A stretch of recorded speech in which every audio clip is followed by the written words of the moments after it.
How's it going, guys? For my creature feature, I'm featuring the geography cone snail, otherwise known by its scientific name, Conus geographus. This cone snail is a part of the family Conus, which includes all cone snails, and there's actually 700 plus different species. All of these snails are marine snails. They're all predatory snails, and they're all venomous too. They're all active hunters that use a venomous harpoon to attack and kill their prey. Um, so very interesting stuff we're going to get into here. We're going to start with some basic information and then move on to some more interesting things. So for the Conus geographus, it's actually one of the bigger cone snails. It's only 2 to 3 inches, but it's actually one of the bigger ones. It is piscivorous, which means that it eats fish. Most cone snails are vermivorous, which means that they eat worms, and some are molluscivorous, which means that they eat mollusks. The cone snails are all cone-shaped, as the name would suggest. Conus geographus specifically has a very geographic pattern on its shell where it gets its name from, the geography cone, very map-looking. Habitat-wise, the geography cone is found in the Indo-Pacific, in shallow water areas. Cone snails do not inhabit deep waters. They inhabit grass beds, they inhabit reefs, areas around reefs, stuff like that. So cone snails are distributed throughout the world. We're going to move to a map showing that. So this is a distribution map. This shows the distribution of species throughout the world. You can see most areas have cone snails that are, tropical to subtropical. We have them in the United States, South America. They're all over the Pacific, Africa, the Indian Ocean, the Mediterranean. But as you can see, where they are distributed is all either islands or along coastlines. They're not in the deep ocean. What you can see, though, also is that the highest distribution of them is in the Indo-Pacific, where it's red, up to 189 species. That's where the Conus geographus is found. So that's pretty impressive that there's that many species, over 700, and they're that concentrated, almost 200 species in one very small area. Taxonomy-wise, they are mollusks. They're in the phylum Mollusca. They're gastropods, and they are specifically Neogastropoda. That's their order, meaning sea snails. So they're in there with conchs and whelks. They're in the family Conidae, the genus Conus, and the species Conus geographus, of course.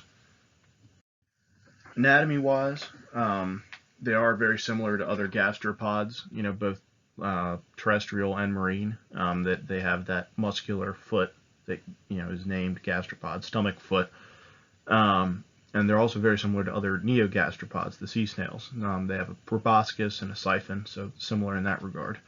But where they differ is in their very deadly anatomy. I say deadly because, as I mentioned before, they are venomous snails, and the Conus geographus, the geography snail, is powerful enough to kill a human. It's not very common, but once every few years, a human is killed by the more powerful species of cone snail, Conus geographus being one of them, and there are a few other ones that can kill people. And there is no cure. We'll get into a little bit why that is, the complexity of their toxins.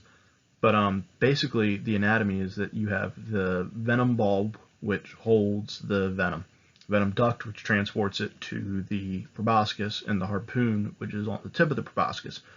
So when the cone snail is threatened, whether it's any cone snail, whether it's the Conus geographus or any old cone snail, it shoots the proboscis out with a harpoon on the tip of it and injects that conotoxin that it produces into whatever it's either attacking or defending itself against.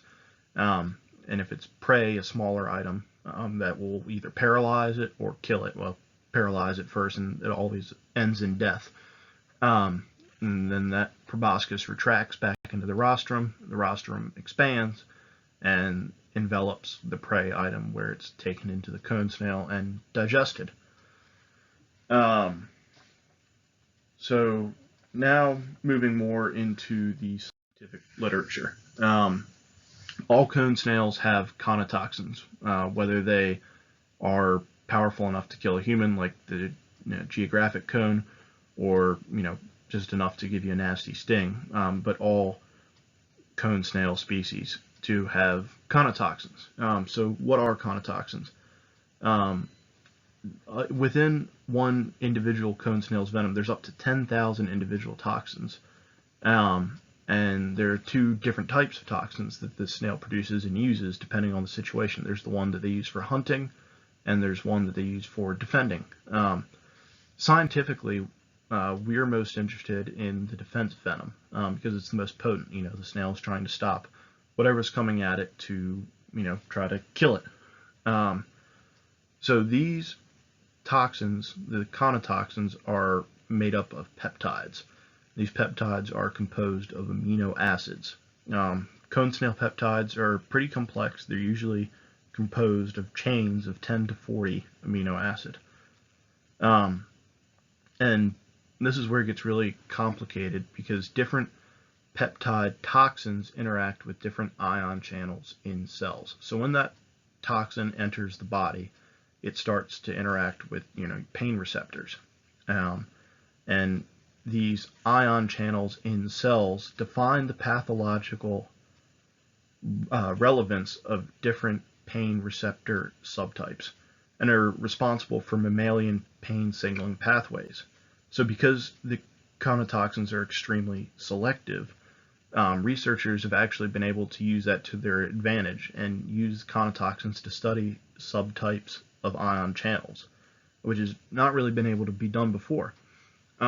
So by studying the relationships of these individual toxins of the thousands that make up, one cone snail's venom, by being able to study the relationships that they have with specific ion channels, the potential for advances in pain treatment and medicine is huge.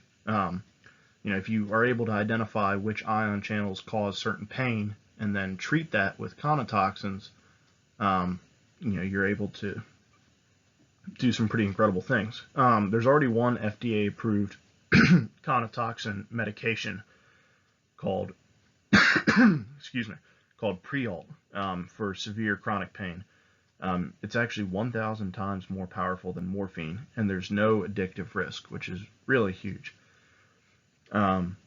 So moving on to the next paper, moving on from a general overview of how these toxins work, we're going to get into the classification of toxins and looking at how these toxins are identified and sequenced, and once those are sequenced, used for medicine. So there's over 2,000 nucleotide and 8,000 peptide sequences of conotoxins that have been published after being identified, and this number is always increasing. However, more than 98% of these sequences that have been identified lack structural, 3D, and functional information. So that information is necessary in order to make use of these toxins, in order to apply that to the ion channels and make useful medicine out of them. Currently, conotoxins are classified into 26 gene superfamilies. They're classified by the process of sequencing their amino acid sequences and by how the individual toxins relate to different types of ion channels.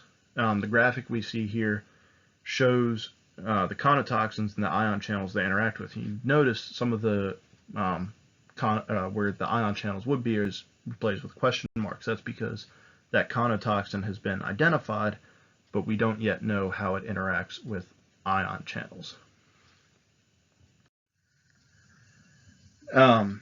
So it's pretty clear based on the preliminary research that these uses of conotoxins and the peptides within them are incredibly vast and very important in the long run in terms of creating new pain medications.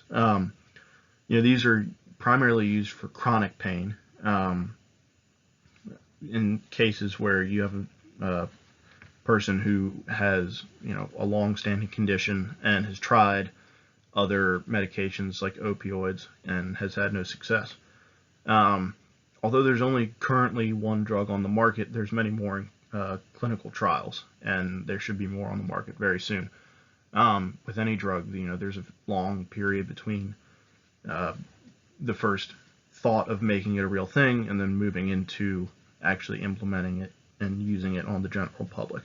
Um, and like I said, this is obviously very important stuff. These new medicines have the ability and potential to change lives and make people's lives more pain-free and much more enjoyable and much better. Conclusion-wise, I find this very interesting and very weird on several different levels. The fact that this snail is so tiny and can kill you is pretty incredible on its own. But even more interesting than that is that the venom may, change lives and make people's lives better. It's crazy when you always hear about new drugs being developed and discovered from the natural world, and this is just another example of that. The fact that the toxin that can kill you from this tiny little snail can also save your life and, make your life better through, this pain remediation.